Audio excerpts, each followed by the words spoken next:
الحمد لله وحده والصلاة والسلام على من لا نبي بعده أما بعد قال الله تعالى يا أيها الناس قد جاءتكم موعظة من ربكم وشفاء لما في الصدور وهدى ورحمة للمؤمنين وقال كتاب أنزلناه إليك مبارك ليدبروا آياته وليتذكر أولو الألباب وقال رسول الله صلى الله عليه وسلم زينوا القرآن بأصواتكم وقال أيضا ليس منا من لم يتغن بالقرآن.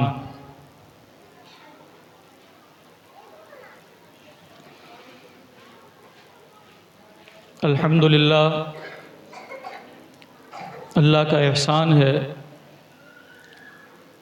اس کا شکر ہے کہ اس نے ہمیں یہ توفیق دی کہ ہم اس کے بابرکت گھر میں جمع ہوئے اور اس کے بابرکت کلام کو ہم نے سنا۔ اس پر ہمیں ان لوگوں کا بھی شکریہ ادا کرنا چاہیے جو اس محفل اور اس طرح کی دیگر محافل کا اہتمام کرتے ہیں۔ اس میں اساتذہ بھی شامل ہیں، اس میں مسجد کی انتظامیہ بھی شامل ہے، معاونین بھی شامل ہیں، یہ طلبہ بھی شامل ہیں۔ یہ کام اللہ کی توفیق کے بغیر نہیں ہو سکتا۔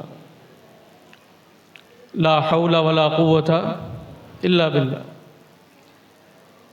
کہ نہ انسان کے اندر خود اپنے آپ سے نیکی کرنے کی طاقت ہے، نہ انسان خود اپنے آپ سے اپنے آپ کو گناہوں سے بچا سکتا ہے۔ یہ سب اللہ کی توفیق سے ہوتا ہے۔ وہ والدین بھی، ان کا بھی ہمیں شکریہ ادا کرنا چاہیے کہ انہوں نے اپنے بچوں کو چھٹی والے دن بھیجا، خود بھی آئے اور ان بچوں پر اپنا وقت بھی لگاتے ہیں، اپنی جان بھی لگاتے ہیں، اپنا مال بھی لگاتے ہیں۔ یہ کوئی معمولی کام نہیں ہے، یہ کوئی عام بات نہیں ہے۔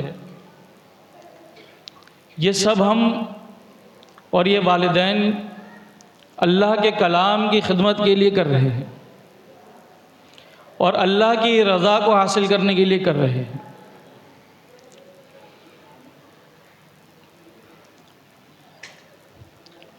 اللہ تعالیٰ نے قرآن میں قرآن کا مختلف مقامات پر تعارف کروایا کہ یہ کیسی کتاب ہے۔ ان میں سے دو مقامات آپ کے سامنے تلاوت کیے کہ یا ایھا الناس قد جاءتکم موعظۃ من ربکم، کہ اے لوگو تمہارے پاس تمہارے رب کی طرف سے نصیحت آ چکی ہے۔ وشفاء لما فی الصدور، دلوں کے لیے اس میں شفا ہے، وہدی، ہدایت ہے، ورحمہ، یہ کتاب رحمت ہے۔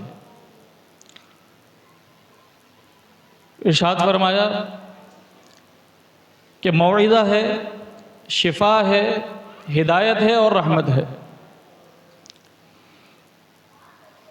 یہ کب بنے گی؟ یہ چار صفات قرآن کی، یا قرآن سے جو چار فائدے ہیں، یہ ہمیں کب حاصل ہوں گے؟ اس کے لیے دوسری آیت ہے کتاب انزلناہ الیک مبارک، کہ ہم نے کتاب نازل کی، بڑی بابرکت یہ کتاب ہے کیوں نازل کی؟ لیدبروا آیاتہ، کہ لوگ اس کی آیات میں تدبر کریں۔ تدبر کا مطلب کیا ہے؟ کہ میرے سامنے قرآن کھلا ہو، میں پہلے آیت پڑھوں اور پھر اس کے بعد اس کا ترجمہ پڑھوں، جس طرح ہم میں سے اکثر رمضان میں دیکھتے ہیں، سنتے ہیں، کرتے ہیں خود بھی۔ تو کیا یہ تدبر ہے؟ نہیں، تدبر کا معنی ہے غور و فکر کرنا، کہ آیت پڑھی، اس کے بعد اس کا ترجمہ پڑھا، اس کا مفہوم سمجھا۔ اب اس کے بعد اہم مرحلہ ہے کہ مفہوم سمجھ لینے کے بعد بندہ اپنے آپ سے یہ سوال کرے، اس آیت کی روشنی میں جو اس نے پڑھی ہے، کہ اس میں میرے لیے قابل عمل بات کیا ہے؟ میں اس آیت سے جو میں نے پڑھی ہے کیا سبق حاصل کر سکتا ہوں، کیا نصیحت حاصل کر سکتا ہوں، کیا ہدایت حاصل کر سکتا ہوں؟ یہ تدبر ہے۔ قرآن کے الفاظ کو پڑھ لینا یہ بھی ایک نیکی کا کام ہے۔ ہر لفظ کو پڑھنے پہ 10 نیکیاں، ہر حرف کو پڑھنے پر 10 نیکیاں ملتی ہیں، اور اگر کوئی صرف الف لام میم پڑھتا ہے تو اسے 30 نیکیاں ملتی ہیں۔ تو اس سے انکار نہیں ہے، قرآن بڑی بابرکت کتاب ہے، اس سے بڑے اجور حاصل ہوتے ہیں۔ لیکن جو قرآن کی اللہ سبحانہ و تعالیٰ نے 4 خاصیتیں بتائی کہ یہ نصیحت ہے، شفا ہے، ہدایت ہے، رحمت ہے، یہ اس وقت حاصل ہوں گی جب اس پر تدبر کیا جائے۔ تدبر کے بغیر نصیحت حاصل نہیں ہوگی، تدبر کے بغیر ہدایت حاصل نہیں ہوگی۔ جب نصیحت اور ہدایت حاصل ہو گئی تو پھر اللہ کی طرف سے رحمتیں خود بخود نازل ہونا شروع ہو جائیں گی۔ ہم میں سے ہر ایک اللہ سے رحمت کا سوال کرتا ہے، اللہ کی رحمت کا محتاج ہے، اس سے کیا کچھ ہم مانگتے نہیں ہیں۔ لیکن اللہ بھی اپنے بندوں کو آزماتا ہے، دیکھتا ہے کہ وہ کیا عمل کرتے ہیں۔ تو کتاب انزلناہ الیک مبارک، یہ بڑی بابرکت کتاب ہے، اللہ نے اس کو اس سے نازل کیا کہ اس کی آیات میں غور و فکر کیا جائے اور اس سے نصیحت حاصل کی جائے۔ وَلِيَتَذَكَّرَ أُولُو الْأَلْبَابِ، اولو الالباب کون ہیں؟ اس کا اگر معنی کریں ہم، اس کا معنی ہے عقل مند، عقل رکھنے والے، سمجھدار۔ ہم دنیا کے اعتبار سے اپنے آپ کو بڑے سمجھدار سمجھتے ہیں، بڑے ہمیں قانون پتہ ہوتے ہیں، بڑے طریقے ہمیں معلوم ہوتے ہیں، کس شخص سے، کس مسئلے سے، کس ادارے سے، کس محکمے سے کس طرح نمٹنا ہے ہم اچھی طرح جانتے ہیں۔ لیکن اللہ کی نظر میں اور قرآن کی آیات کی روشنی میں اولو الالباب، عقل مند اور سمجھدار کون ہیں؟ وہ لوگ ہیں جو قرآن کی آیات میں تدبر کرتے ہیں اور اس سے نصیحت حاصل کرتے ہیں۔ تو قرآن کو پڑھنا، اچھے انداز سے پڑھنا، خوش الحانی سے پڑھنا، یہ بھی اللہ کا حکم ہے۔ رسول اللہ صلی اللہ علیہ وسلم کی نصیحت ہے کہ زینوا القرآن باصواتکم، کہ قرآن کو اپنی آوازوں سے سجاؤ، مزین کرو، یعنی اچھے انداز سے پڑھو کہ قرآن کا ایک ایک حرف، ایک ایک لفظ سمجھ آئے۔ فرمایا من لیس منا من لم یتغن بالقرآن، کہ جو قرآن کو اچھے انداز سے خوبصورت کر کے نہیں پڑھتا وہ ہم میں سے نہیں۔ تو قرآن کو اچھے انداز سے پڑھنا یہ بھی ضروری ہے، لیکن کیا صرف اچھے انداز سے پڑھ لینا کافی ہے؟ یہ کافی نہیں ہے۔ اچھے انداز سے پڑھنا بھی ہے اور غور و فکر بھی کرنا ہے۔ جب دونوں باتیں ہوں گی تو فائدے حاصل ہوں گے۔ اب قرآن کو اچھے انداز سے پڑھ لینا اس کا کیا مطلب ہے؟ اس میں کیا چیزیں شامل ہیں؟ کیا سر لگا کے یا مختلف طرزوں کو اختیار کر کے پڑھ لینا کیا یہ کافی ہے؟ یہ کافی نہیں ہے، بلکہ یہ درست طریقہ بھی نہیں ہے۔ ہم دیکھتے ہیں، آپ لوگ بھی سنتے ہوں گے، دیکھتے ہوں گے کہ ایسے قراء ہوتے ہیں جو اس بات کا مقابلہ کرتے ہیں کہ کون ایک سانس میں کتنی زیادہ آیات پڑھتا ہے، کون کس لفظ کو کتنا کھینچتا ہے، کس کا سر اچھا ہے۔ تو یہ قرآن کو مزین کرنا نہیں ہے، بلکہ یہ تو نعوذ باللہ قرآن کو گانے سے مشابہ کرنا ہے۔ یہ مغنیات یا مغنی، ان کا کام ہوتا ہے کہ یہ الفاظوں کو کھینچیں، سر لگائیں۔ قرآن کو خوبصورت کرنا کیا ہے؟ قرآن کے ایک ایک لفظ کو اس طرح ادا کرنا کہ وہ سمجھ آ جائے، ایک ایک حرف واضح ہو، اسی کو ہم تجوید کہتے ہیں کہ اچھی تجوید ہو۔ اس کے بعد دوسرا قرآن کو مزین کرنے کا طریقہ یہ ہے کہ جہاں اللہ کی رحمت کی آیات ہوں، جہاں بشارت کی آیات ہوں، اس کو اس انداز سے پڑھا جائے کہ اس سے خوشی کا اظہار ہو، اللہ سے محبت کا اظہار ہو۔ جہاں اللہ کا ذکر ہو وہاں اللہ سے محبت کا اظہار ہو، اور جہاں عذاب کی باتیں ہیں، پچھلی قوموں کی باتیں ہیں جن سے عبرت اور نصیحت حاصل کرنی چاہیے، وہاں اللہ کے خوف کا انداز ہو۔ آپ نے سنا ہوگا جو ائمہ حرمین ہیں وہ تلاوت کرتے کرتے اکثر رو پڑتے ہیں۔ تو وہ کیوں روتے ہیں؟ کیا لوگوں کو دکھانے کے لیے روتے ہیں؟ اگر آپ اس بات کا تجربہ کریں کہ قرآن کی کچھ آیات اس طرح پڑھیں جن کا معنی اور مفہوم آپ کو معلوم نہ ہو، اور کچھ آیات وہ پڑھیں جن کا معنی اور مفہوم آپ کو معلوم ہو، آپ یہ بات نوٹ کریں گے، بالکل واضح ہو جائے گی آپ کے سامنے یہ بات کہ آپ کا دل نرم ہو جائے گا اور آپ کی آنکھوں سے خود بخود آنسو بہنے شروع ہو جائیں گے۔ لیکن یہ کب ہوگا؟ یہ اس وقت ہوگا جب قرآن کا معنی اور مفہوم معلوم ہوگا۔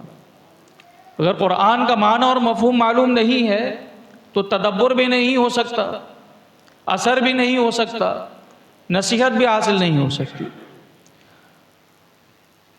تو یہ پیغام ہے ہم سب کے لیے بھی، خصوصاً ان بچوں کے لیے، کہ جب آپ اتنی محنت کر رہے ہیں قرآن کے پڑھنے پر، اس کے اچھے انداز سے تلاوت کرنے پر، تو صرف پڑھ لینا کافی نہیں ہے، آپ کو قرآن کو سمجھنا بھی چاہیے۔ جو آیات آپ کو یاد ہیں، جیسے بچے ہوتے ہیں، ہم تو پہلا کون سا پارہ یاد کرتے ہیں؟ اماں پارہ یاد کرتے ہیں۔ تو جب آپ اماں پارے کی صورتیں یاد کرتے ہیں تو ساتھ ساتھ اس کا ترجمہ بھی یاد کریں، اس کو سمجھنے کی بھی کوشش کریں۔ آپ نے سورۃ الماعون پڑھی بھی ہوگی اور ابھی سنی بھی ہے۔ فویل للمصلین، اللہ تعالیٰ کیا فرماتے ہیں؟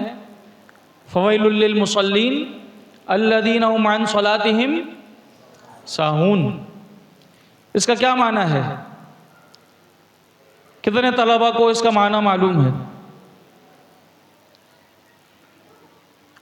فویل للمصلین، جو نماز پڑھنے والے ہیں ان کے لیے ویل ہے۔ ویل کیا ہے؟ جہنم کی ایک وادی ہے۔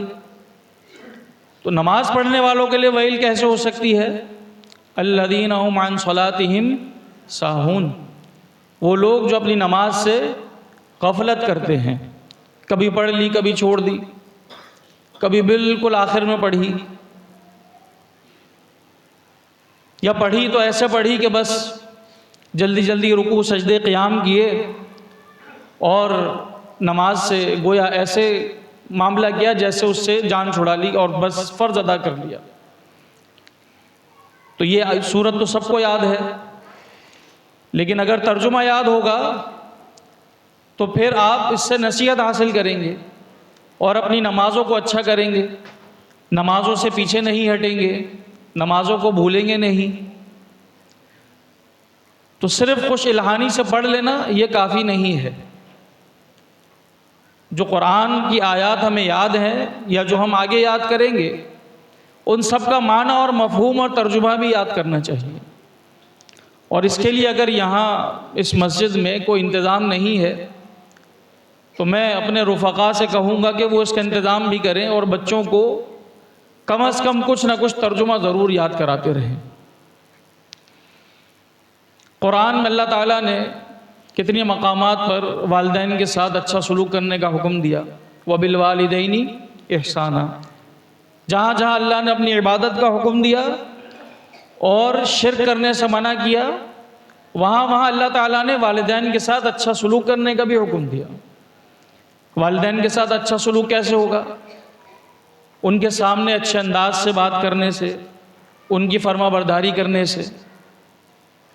تو اب اگر کوئی طالب علم قرآن تو بہت اچھا پڑھتا ہے، قرآن پڑھتے وقت اس کی آواز بڑی خوبصورت ہوتی ہے، بڑے اچھے انداز سے پڑھتا ہے، تجوید کے لیے بھی محنت کرتا ہے، لیکن جب اپنی والدہ سے بات کرتا ہے تو اس کا انداز بالکل الگ ہوتا ہے۔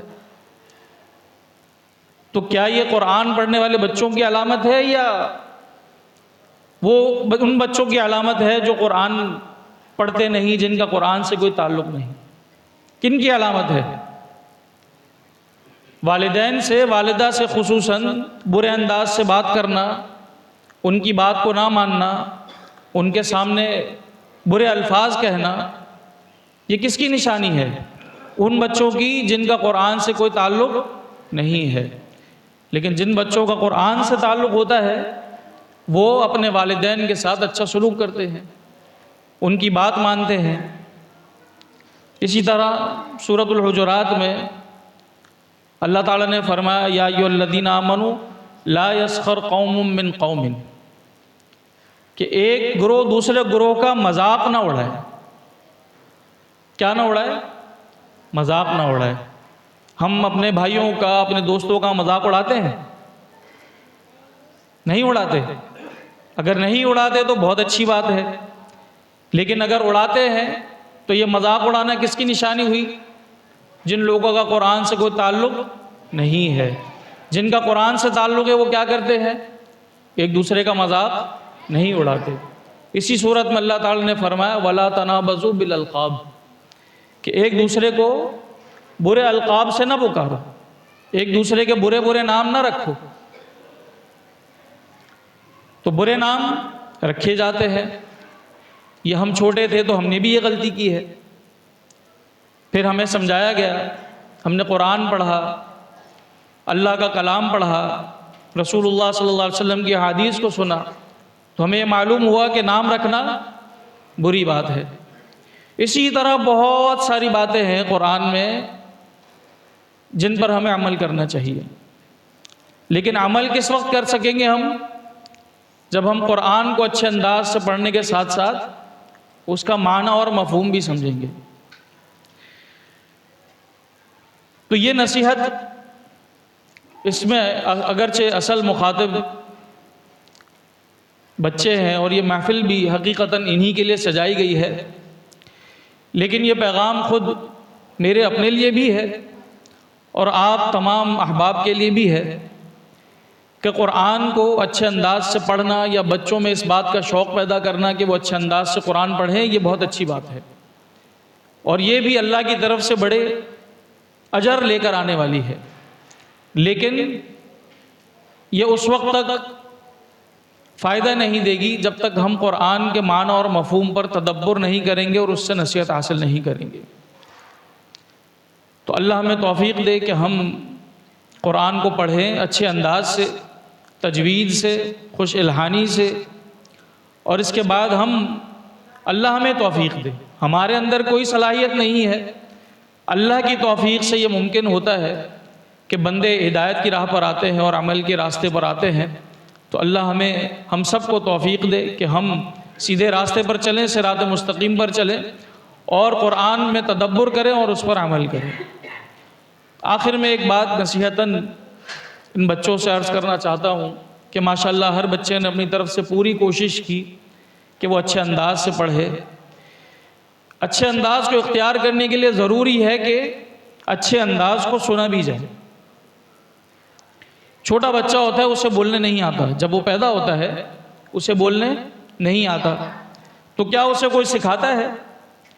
نہیں، وہ سب کے گھر میں باتیں سنتا رہتا ہے اور پھر انہی باتوں کو دہراتا ہے۔ تو سننا جو ہے وہ سیکھنے کا ایک بہت بہترین طریقہ ہے۔ تو اگر آپ اچھے قاری بننا چاہتے ہیں، اچھی تجوید سیکھنا چاہتے ہیں، اچھا انداز سیکھنا چاہتے ہیں، تو آپ دن میں روزانہ کم از کم کچھ نہ کچھ وقت جو ہے کسی اچھے قاری کو جو آپ کو پسند ہے، خصوصاً جو عرب کے قراء ہیں، ان کو ضرور سنیں۔ تو اس سے آپ کا انداز بھی بہتر ہوگا اور آپ کی تجوید بھی بہتر ہوگی۔ اور والدین کو بھی چاہیے کہ بچوں کے لیے ایسا انتظام کریں، جس طرح ہم باقی چیزوں کا انتظام کرتے ہیں، بچوں کے لیے ایسا انتظام کریں کہ وہ اس تلاوت کے سننے کے لیے اپنا وقت دن میں سے کچھ حصہ صرف کریں۔ اللہ ہمیں سمجھنے کی، عمل کرنے کی توفیق عطا فرمائے۔ وآخر دعوانا ان الحمدللہ رب العالمین۔